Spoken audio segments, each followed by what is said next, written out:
this case, the murder case, the trial that has really been sparking a whole debate in this country about illegal immigration. It's the murder trial involving the victim, Laken Riley. We just heard about raw data, which was presented, and if it's presented properly in a murder trial, it can tell a powerful story. And today, evidence that was presented in the murder case of the Georgia nursing student, Laken Riley, spoke volumes. The prosecution concluded its case against illegal Venezuelan immigrant Jose Ibarra. First, take a look at this eerie video from campus security cameras played in court for the very first time today. It shows the last moments Laken was seen alive, jogging on a popular hiking trail on the University of Georgia campus this past February. A minute-by-minute timeline of Laken's final moments was also revealed through calls and texts from her phone. At 8:55 that morning, Laken texted her mother, "Good morning, about to go for a run if you're free to talk." At 9:03, she called her mother, who did not pick up. But her mother soon followed with an increasingly frantic number of calls and texts to Laken. Laken did not answer. Laken's mother could be heard sobbing as the UGA police sergeant testified today in court. 9:58 a.m. She received a text message from her mother saying, "You're making me nervous, not answering while you're out running. Are you okay?" Is that text read? It is not. Is that text answered? It is not. Laken's roommates also were in a frenzy when she didn't come home. Campus security video captured them scouring the running trail where Laken had gone, not knowing that her brutalized body was in the woods nearby.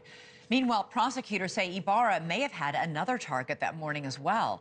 Today, court saw surveillance video allegedly showing Ibarra stalking an apartment building where another woman lived in the hours before Laken's killing. Ibarra's case has become a lightning rod for the immigration crisis in America. He entered this country illegally from his native Venezuela 2 years ago. And NewsNation's Ali Bradley has confirmed he is a member of the notorious Tren de Aragua gang, known for its vicious criminal activities both in Venezuela and the U.S. Correspondent Alex Caprariello has been at the trial from the very start. And Alex, it was a really dramatic day today in court with lots of graphic testimony. Yeah, absolutely. Perhaps one of the hardest days. We heard Laken Riley's family audibly sob multiple times, and at times even getting up and leaving the courtroom. Perhaps the greatest climax, though, was when the state wrapped up its case and the defense and the judge specifically had the opportunity to speak directly to Jose Ibarra, telling him and informing him of his rights to testify on his own behalf if he so chooses. But Jose Ibarra said he did not want to actually take the witness stand and testify on his own behalf. You also pointed out another highlight today, which was this brand new video, which essentially corroborates all of the information and evidence that the prosecution has been laying out over the past 3 days.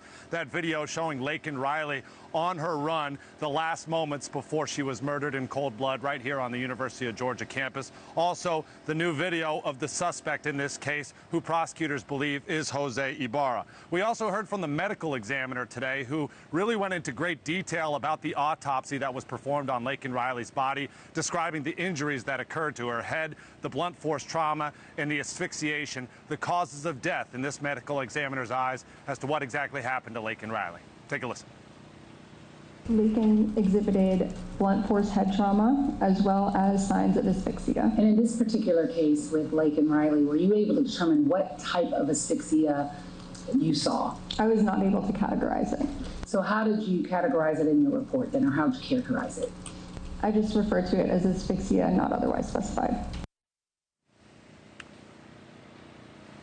Shortly after that medical examiner, it was the defense's turn to call witnesses. We did see Jose Ibarra's brother take the stand very briefly, although he was pulled off shortly after the court was informed that his attorney was not here and had advised him not to testify in this trial. We did hear from a different witness from the defense, a runner who was also on that trail, who testified that he also saw someone out there on that trail wearing dark clothing, although the reason the defense pulled him to this stand was because his timeline didn't necessarily match up to the timeline that the prosecution has been outlining for the past 3 days. Take a listen to the defense's witness.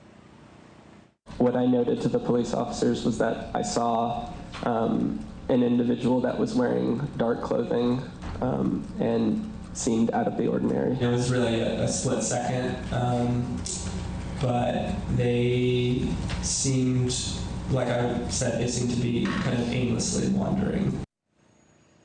Shortly after Diego Ibarra was pulled from that witness stand, the court adjourned for the evening. We are told that it will begin tomorrow at 8:30 in the morning. Diego Ibarra, I'm told, is going to be held here in Athens Clark County courts, which means he could be called back to the witness stand tomorrow, presumably with his attorney present and by his side. Thanks so much for watching. Go to joinnn.com to find NewsNation on your television provider.